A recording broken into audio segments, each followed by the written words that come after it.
invited in 1997 or something to join the Interfaculty Council for Inter-University Development Cooperation, IRO.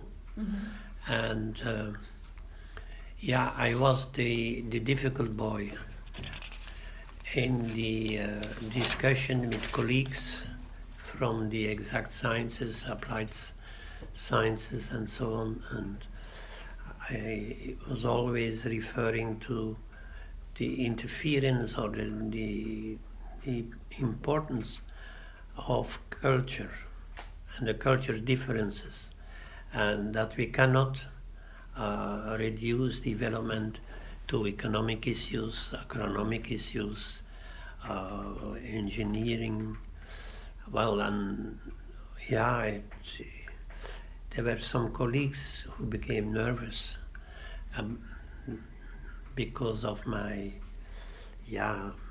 interventions.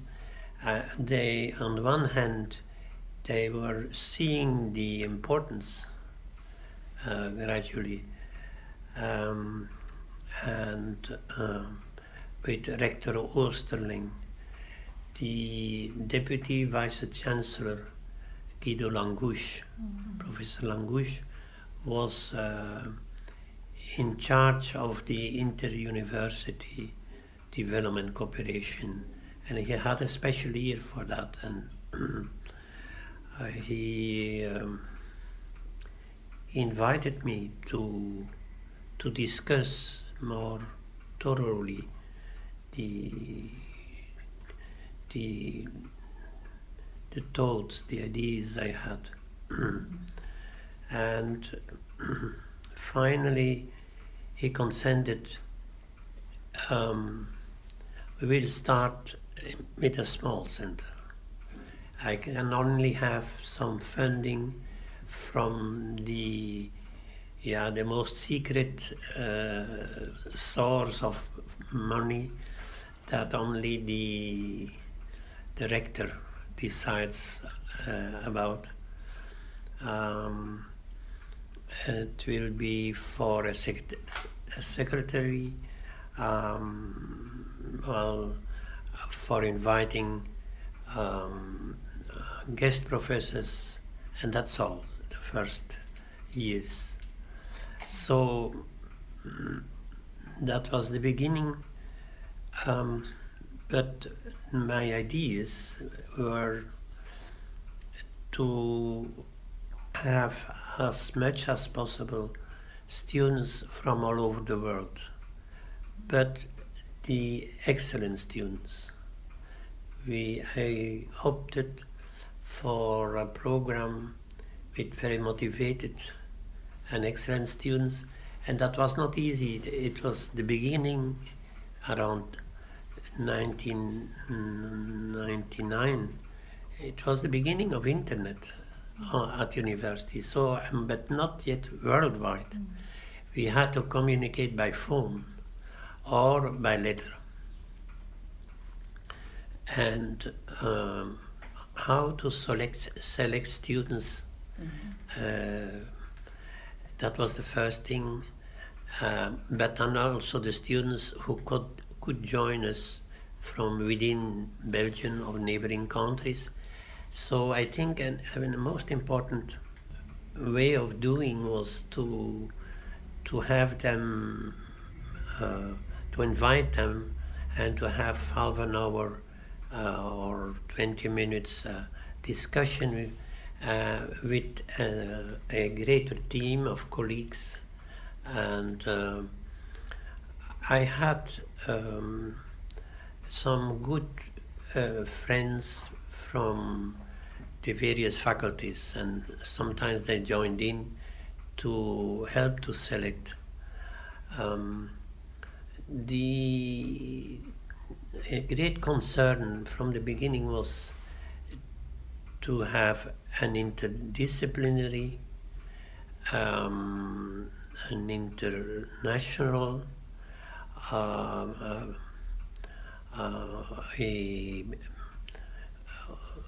public students who are very motivated, who are very bright. That was the option. It was, and then to set up a program where they have to work in group. I think from the beginning, and that has been the success from the beginning, is a seminar. I think that was then called PF80.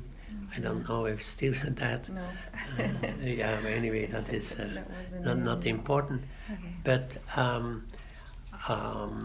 to write together in a group of 5 to 7 a development project on whatever topic, but a topic that is realistic, and to end up with a project, for example, for a financing by the state or the European Commission. So from scratch, they had to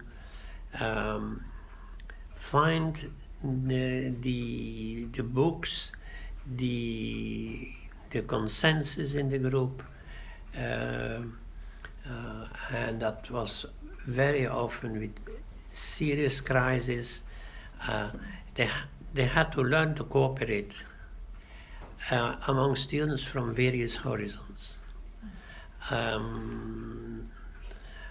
and make something that then was submitted to a group of colleagues from the various disciplines, and who had to assess it.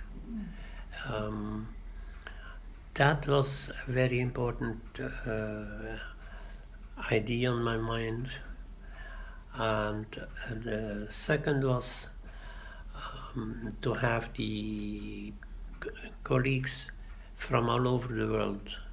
With a little budget we had, but every year to invite 1 or 2 coming from various horizons.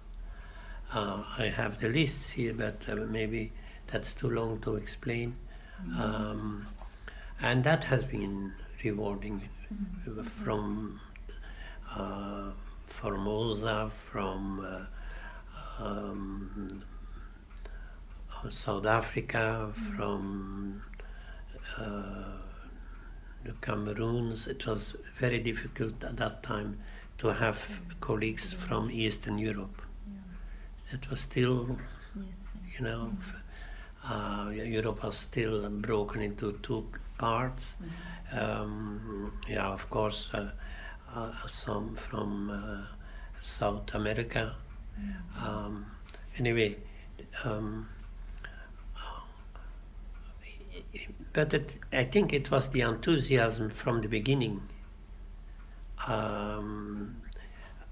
both by the assistant, administrative assistant, Mrs. Fleisch.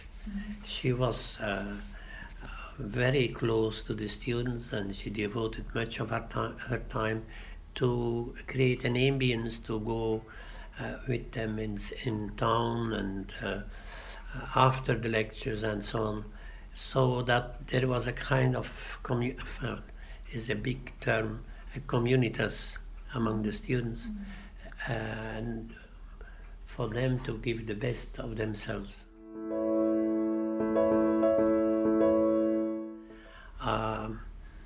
I had been almost 9 years in the Congo, in the first years of post-colony. So from the independence, Congolese got the independence in 1960, or took it, the independence. And so I arrived in 1965 as a Jesuit student, and I felt great it was for me shocking to see the colonists who were still there, their superiority feelings vis-à-vis the Congolese people. But President Mobutu was the one who was able to mobilize an enthusiasm in the country. This was something incredible how he, but there was still this opposition, and I had lived very closely the opposition because I had some, I lived in a community of Burundis, Rwandese, Congolese, Cameroonian students, plus Spanish from Mexico and so on, who came there. And I was one of the very few who made friends with the Congolese, who were very bitter about their second rank position in the country. Although they were brilliant, they had been, and it was for them the first time that they were taken seriously in the, well, not the first time, but among the first years. So I have been very sensitive to the great divide there can be and there was in the world. And I came from myself from a rural origin. From my parents were farmers or agriculturists,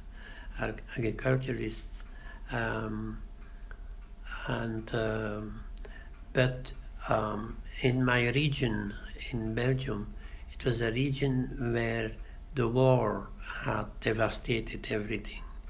And I had an uncle who died in the war and so on. So the war and the memory of the war was very, very present. So that was that has marked me, the war here, and it transposed that unconsciously to the colonization as a kind of war situation. So I had a feeling for that, and I have then studied anthropology, sociology, anthropology at University of Kinshasa. But 1 year I came back to Leuven, and that's not. So that has, all that was on my mind. And at the end of my stay in the Congo, I have done what is called my field work. So I stayed with a group along the frontier with Angola, a group which had been devoid from the plantations, well, it was called development, important schools and so on. So, but a very, intrusive missionary presence since 20 years and so on. So that stay of 2 years and a half with the Yaka people had marked me very much.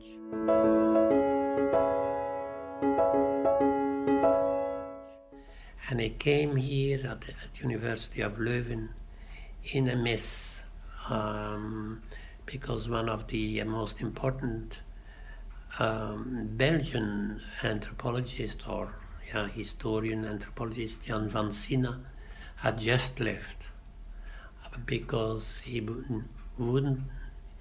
had worked for 1 year in the program of anthropology, which was completely new. And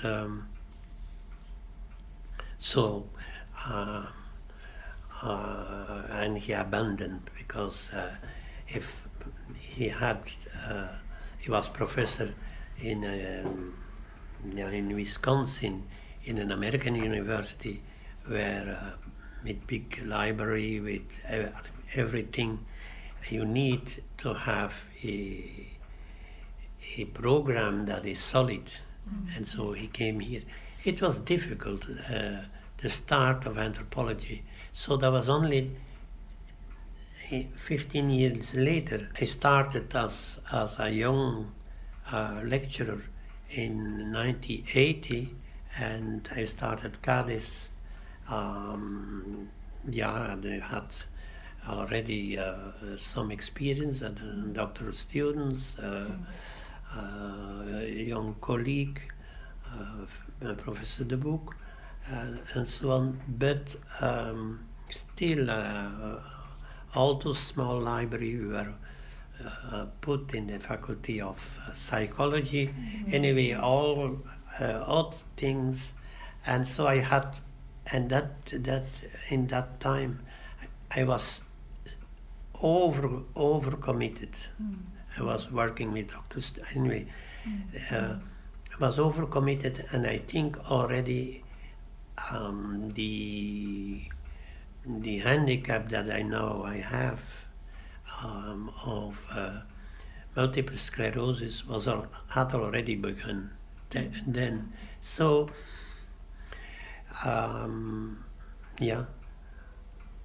but it was a joy to start a program with a type of implication by the students that was I was proud of. And I had it on my mind to do it only a few years to start, and then to be able to transmit it to one of the doctoral students who had finished the thesis and could start with fresh ideas. And finally it was Professor Kassiman. And one thing I would like to add, at the beginning, an important marker was the honorary doctorate that was awarded to a priest and Professor Jean-Marc Elda, who was from the Cameroons, but who was exiled in Canada because he was very critical of the government, and I think that was it marked the interest by university to have a development concern for development that was much broader than the economical one, than the agriculture one, or than an engineering one, where you had the whole of where the spiritual, where the cultural was also taken seriously.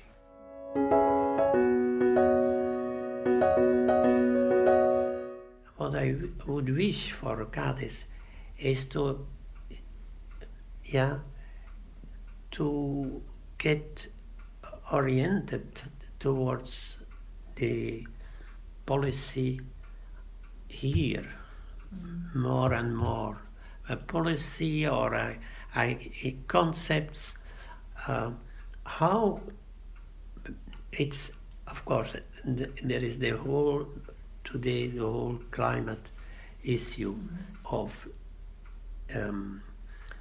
immigration and the anxiety that brings among local people how there is lack of policy, there is lack of thinking through these issues, and division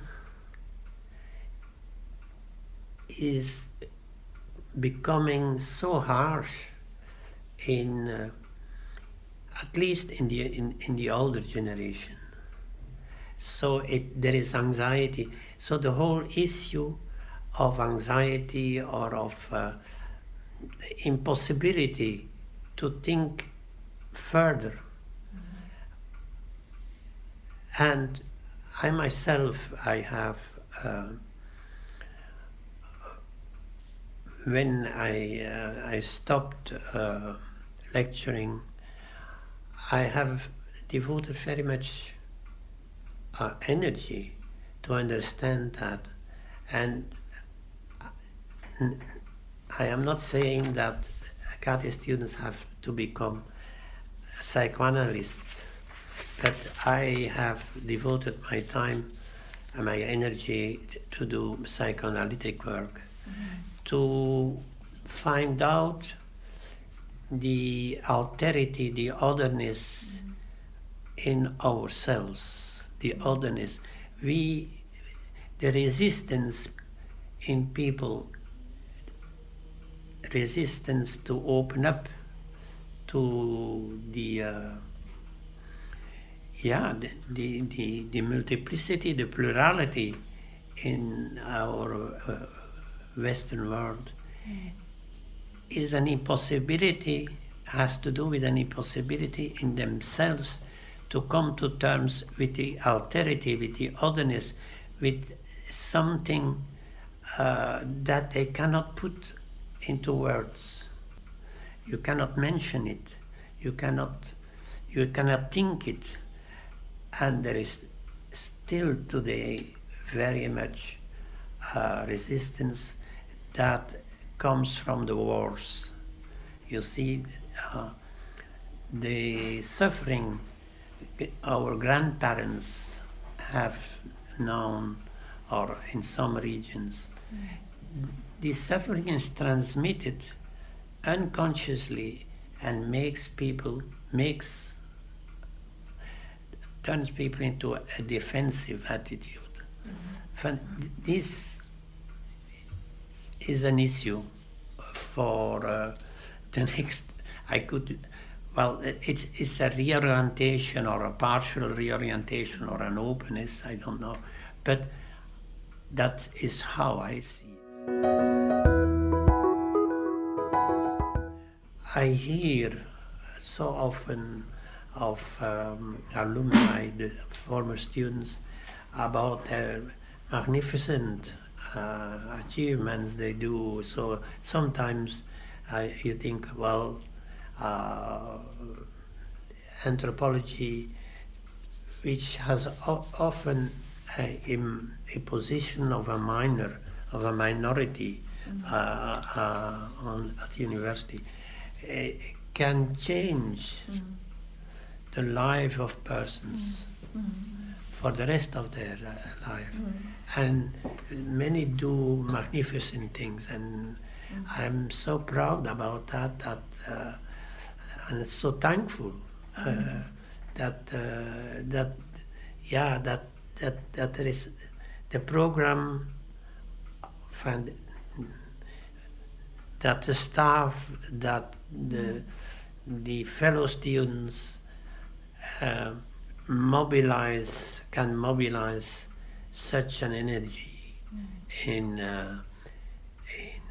already selected and very motivated students, but that is incredible. That is possible at university. That this broad and still very focused interest, and which makes perhaps people a little bit restless. And